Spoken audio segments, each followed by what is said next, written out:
Hello everyone, welcome to the static age. आज हम इस वीडियो में देखेंगे 14 मार्च के करंट अफेयर्स को और उसे हम अपने स्टैटिक पोर्शंस के साथ लिंक करके पढ़ेंगे। तो चलिए शुरू करते हैं। तो पहले ओवरव्यू दे दूं तो महाराष्ट्र में एक धर्म स्वतंत्रता बिल आया है, उसे देखना है। उसके बाद है ब्रिक्स की चेयरमैन इस साल इंडिया के पास आने वाली है, तो उसे देखेंगे।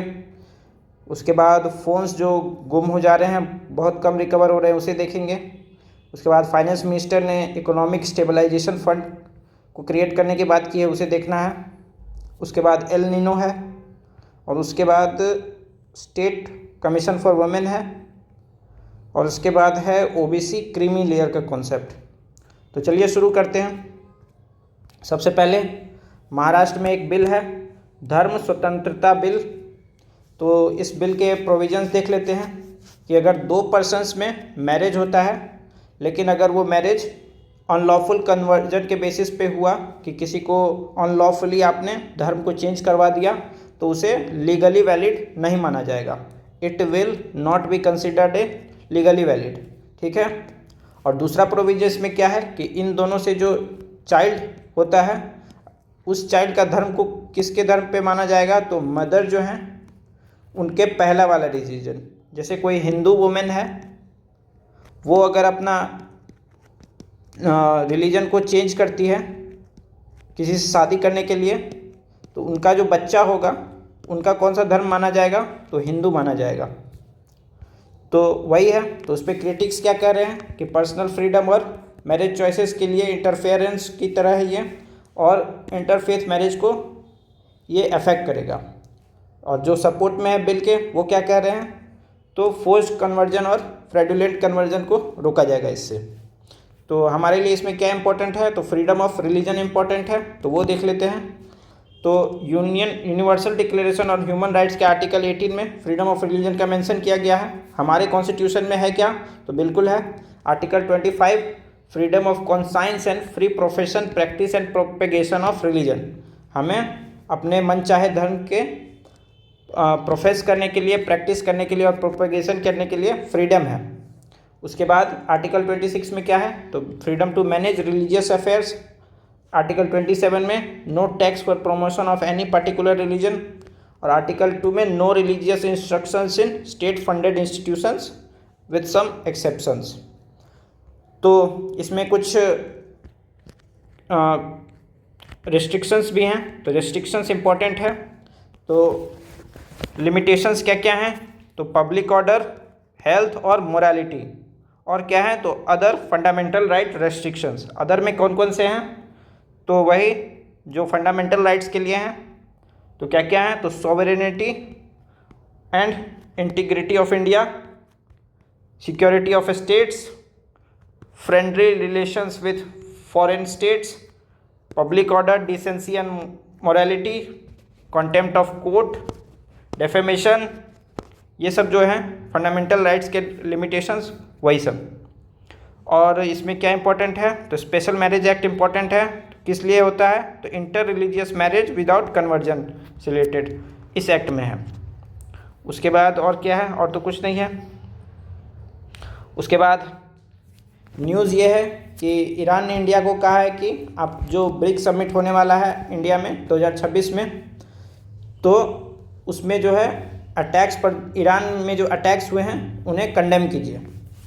तो इंडिया के पास इस बार चेयरमैन आएगी, तो इंडिया के लिए यही डिलेमा है कि हमारे इजराइल से भी रिलेशन अच्छे हैं, ईरान से भी अच्छे हैं और यूएस से भी अच्छे हैं। तो किसी एक साइड पे हम लोग चुनना नहीं चाहते हैं। तो वो न्यूज़ है। तो हमारे लिए स्टैटिक एज में क्या इंपॉर्टेंट है, तो ब्रिक्स इंपॉर्टेंट है। तो ब्रिक्स का हिस्ट्री देख लेते हैं एक बार। तो 2001 में जिम ओ'नील ने ये कॉन्सेप्ट दिया था। किसका दिया था, BRIC का कॉन्सेप्ट। इसमें साउथ अफ्रीका तभी नहीं ऐड हुआ था।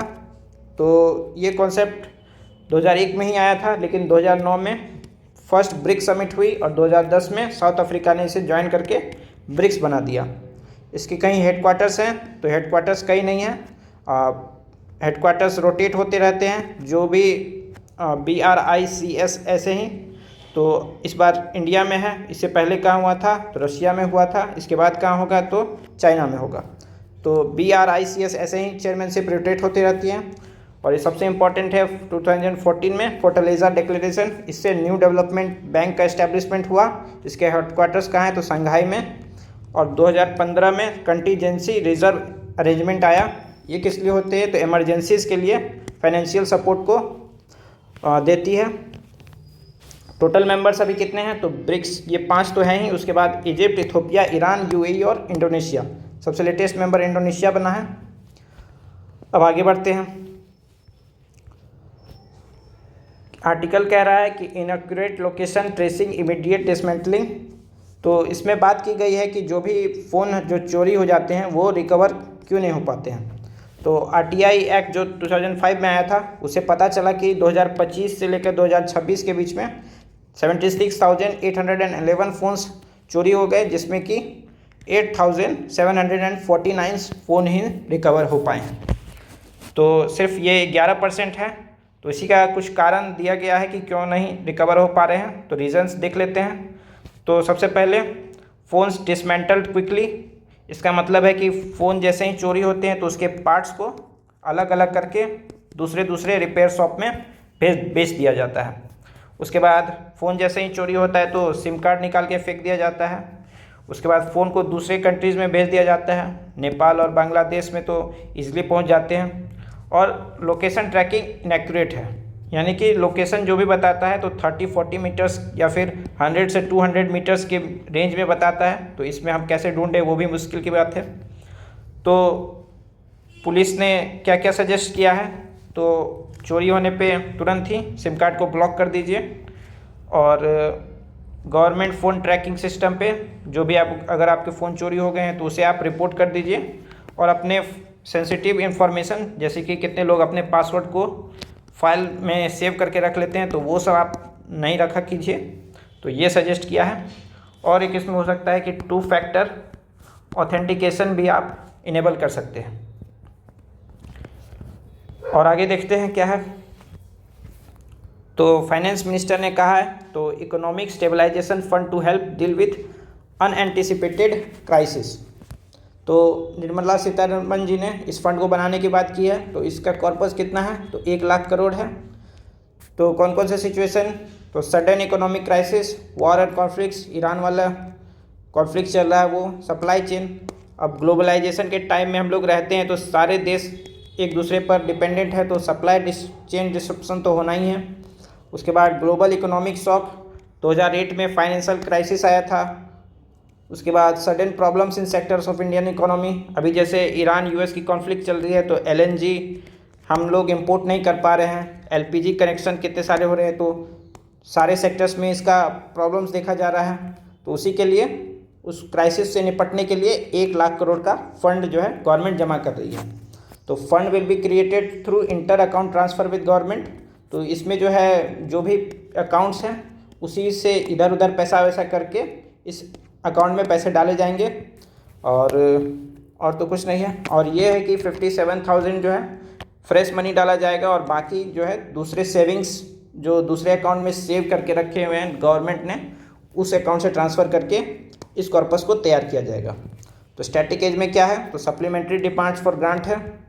तो अगर गवर्नमेंट को ज़्यादा पैसे चाहिए जितने बजट में जितने अप्रूव हुए थे उससे ज़्यादा पैसे की ज़रूरत है तो सप्लीमेंट्री ग्रांट से सरकार पैसे ले सकती है। और इसमें सबसे इम्पोर्टेंट बात कि only Lok Sabha can vote for demand for grants, Rajya Sabha can discuss but can not vote. तो ये इम्पोर्टेंट है इसमें सबसे ज़्यादा।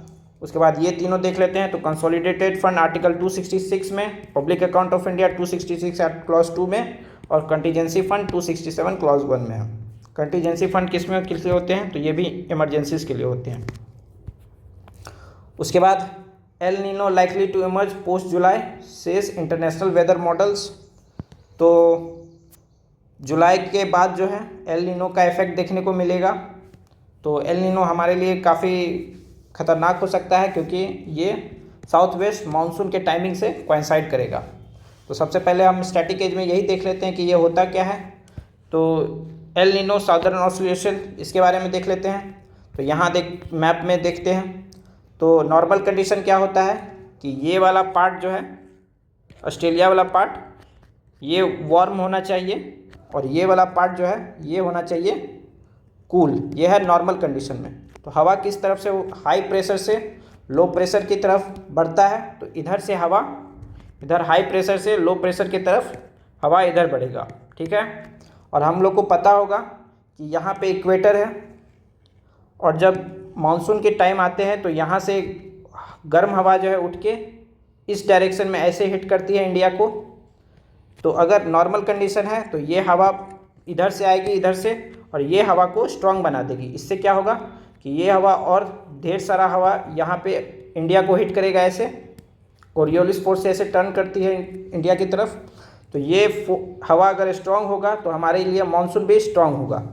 एल नीनो में क्या होगा कि ये वाला पोर्शन जो अभी है ये गर्म हो जाता है और ये वाला पोर्शन ठंडा हो जाता है। इससे क्या होता है, यहाँ पे लो प्रेशर क्रिएट हो गया, यहाँ पे हाई प्रेशर क्रिएट हो गया। तो हाई प्रेशर से लो प्रेशर अगर विंड बहती है तो इस हवा का डायरेक्शन इधर हो जाएगा। इससे क्या होगा कि ये वाले जो मानसून विंड्स हिट करने हैं इंडिया को, ये कमज़ोर हो जाएंगे। इससे क्या होगा कि रेन अच्छी नहीं होगी इंडिया में रेन अच्छी नहीं होगी। तो मानसून को ही real finance minister of India कहा जाता है। तो अच्छी अगर मानसून नहीं होती है तो हमारे देश में एग्रीकल्चर अच्छी नहीं होगी, एग्रीकल्चर अच्छी नहीं होगी तो हमारी देश इकोनॉमी ज़्यादातर इसी पर टिकी होती है। तो ये हमारे देश के लिए अच्छा नहीं है। तो उसी पर बात की है कि ये एल नीनो वाले सिचुएशन पोस्ट जुलाई से देखने को मिल सकते हैं। तो यही था एल नीनो से रिलेटेड। अब आगे बढ़ते हैं। तो women panel order to arrest singer Badshah. तो बादशाह जी ने अपने एक नए गाने में वुमेन पर कुछ गाने में कुछ कहा है, तो वो तो इम्पोर्टेंट नहीं है। तो लेकिन हमारे लिए क्या इम्पोर्टेंट है, तो Haryana state commission for women, तो हर एक स्टेट की गवर्नमेंट अपने लिए स्टेट कमीशन फॉर वुमेन बनाती है। तो वो सब तो स्टेट टू स्टेट वेरी करता है, लेकिन हमारे लिए क्या इम्पोर्टेंट है, तो नेशनल कमीशन फॉर वुमेन ये कब इस्टेब्लिश हुआ, 1992 में। कौन से एक्ट से, national commission for women act 1990। इसके chairperson nominated by central government, members, ये मेंबर्स भी nominated by central government. 5 member होते हैं जनरली, और इसमें क्या है कि एक मेंबर एससी से और एक मेंबर एसटी से होना ही चाहिए। पावर्स एंड फंक्शन, तो कोई भी इन्वेस्टिगेशन कर सकती है, सुओ मोटो कॉग्निजेंस ले सकती है, जैसे इस केस में सुओ मोटो ही हुआ है मेरे ख्याल से। उसके बाद रिव्यू कोई भी एक्ट है उसके रिव्यू दे सकती है और उसमें अपना रिकमेंडेशन भी दे सकती है। और इसके रिकमेंडेशन बाइंडिंग है तो बिल्कुल नहीं है, सिर्फ एडवाइजरी है। तो नेशनल कमीशन फॉर वुमेन में इतना ही है। अब आगे देखते हैं। तो OBC creamy layer why Supreme Court rule against hostile, तो इसमें देख लेते हैं कि क्या मामला है। तो न्यूज़ ये कह रहा है कि पहले कन्फ्यूजन था ओबीसी के रिजर्वेशन में। तो प्रॉब्लम क्या था कि अगर गवर्नमेंट एम्प्लॉय हैं ग्रुप ए ग्रुप बी तो उनके रैंक से डिसाइड होता था, लेकिन अगर कोई पीएसयू एम्प्लॉय है, पीएसयू एम्प्लॉय मतलब सरकारी कंपनीज़ के एम्प्लॉयज़ हैं, तो उनको उनके इनकम के बेस पे जज किया जाएगा। तो ऐसा होता था। तो उसमें होता ये था कि अगर कोई ग्रुप सी का भी एम्प्लॉय है तो उसके सैलरी पे ही डिसाइड किया जाता था कि वो क्रीमी लेयर है कि नहीं। क्रीमी लेयर का मतलब 8 लाख इनकम से अगर ऊपर आपकी इनकम है ओबीसी में तो आप क्रीमी लेयर में आ जाते हैं। तो यही प्रॉब्लम था कि इन दोनों को डिफरेंटली ट्रीट किया जाता था। तो इस पे सुप्रीम कोर्ट की रूलिंग आई है। तो रूलिंग क्या कह रही है, income can not be only reason to exclude someone, you must look at their social status and rank first. तो सिर्फ आप इनकम से ये डिसाइड नहीं कर सकते कि वो ओबीसी है या नहीं, इसको आपको रैंक को भी देखना पड़ेगा। और ये कहा है कि unfair to treat a PSU employee different from government employee. तो वही बात है, जैसा मैंने कहा कि इन दोनों में डिफरेंट तरीके से ट्रीट होता था। अब जो है इनको भी स्टेटस के तौर पे ही पहले देखा जाए, उसके बाद जो है सेकेंडरी इनकम को देखा जाए। तो स्टैटिक एज में सबसे पहले मंडल कमीशन देख लेते हैं। 1979 में मोरारजी देसाई के गवर्नमेंट के टाइम पे आया था। तो इतने कास्ट को बैकवर्ड कास्ट कहा था और ये 52% ऑफ पॉपुलेशन थी। तो इसमें 27% रिजर्वेशन फॉर ओबीसीज इसमें रिकमेंड किया गया था। तो उसके बाद 1992 में इंदिरा स्वानी जजमेंट आया। इसमें सुप्रीम कोर्ट ने कहा कि 27% जो ओबीसी है रिजर्वेशन ये वैलिड है, लेकिन इसमें क्रीमी लेयर का कॉन्सेप्ट लगाया कि क्रीमी लेयर की इतना इनकम से ऊपर अगर होता है तो वो क्रीमी लेयर हो जाएगा और उसे इस रिजर्वेशन से बाहर रखा जाएगा। तो शुरू में तो ये शायद 1 लाख था, उसे बढ़ाकर अभी 8 लाख कर दिया गया है। और ये भी कहा था कि 50% कैप ऑन रिजर्वेशन, कि कोई भी कितना भी रिजर्वेशन हो लेकिन वो 50% से ऊपर नहीं जा सकता है एक्सेप्ट इन सर्टेन सर्कमस्टांसेस। तो सबसे पहले हम लोग ये देख लेते हैं, आर्टिकल 14 में राइट टू इक्वालिटी के बारे में मेंशन किया गया है और आर्टिकल 15 क्लॉज 4 में special provision for socially and economically backward classes in education. सरकार चाहे तो कोई स्पेशल प्रोविज़न बना सकती है। और आर्टिकल 16(4) में क्या कहा गया है, तो reservation in employment for backward classes. और क्रीमी लेयर के कॉन्सेप्ट को भी देख लेते हैं। तो अगर कोई भी बच्चे हैं, अगर वो उनके पेरेंट्स कॉन्स्टिट्यूशनल पोस्ट पे हैं जैसे कि प्रेसिडेंट, जज, यूपीएससी मेंबर्स, तो वो ऑटोमेटिकली क्रीमी लेयर में आ जाएंगे। ग्रुप ए के ऑफिसर्स हैं तो वो भी ऑटोमेटिकली उनके बच्चे क्रीमी लेयर में आ जाएंगे। ग्रुप बी में अगर दोनों पेरेंट्स ग्रुप बी में हैं या फिर ग्रुप बी में पहले थे लेकिन प्रमोट हो गए ग्रुप ए में 40 साल की उम्र से पहले, तो उनके बच्चे भी ऑटोमेटिकली क्रीमी लेयर के कॉन्सेप्ट में आ जाएंगे। और रैंक ऑफ आर्मी में कर्नल्स या उसके अबव अगर रैंक है तो वो भी क्रीमी लेयर में आ जाएंगे। और फिर अदर्स के लिए 8 लाख का इनकम है, इसमें ध्यान रहे कि ये एग्रीकल्चरल इनकम इंक्लूड नहीं होगा। तो अब आगे देखते हैं। आगे तो इतना ही न्यूज़ था। अगर आपको ये वीडियो अच्छा लगे तो चैनल को लाइक कर लीजिए। आपके जो भी फ्रेंड्स हैं जो सिविल सर्विसेज के प्रिपरेशन में हैं उनके साथ शेयर कर दीजिए और चैनल को कर लीजिए सब्सक्राइब, ताकि हम ऐसे वीडियो रोज़ ला सकें। अब आपसे मुलाकात होगी मंडे को। तब तक के लिए आप लोग पुराने वीडियोज़ को रिवाइज़ कीजिए। तब मिलते हैं परसों। तब तक के लिए थैंक यू।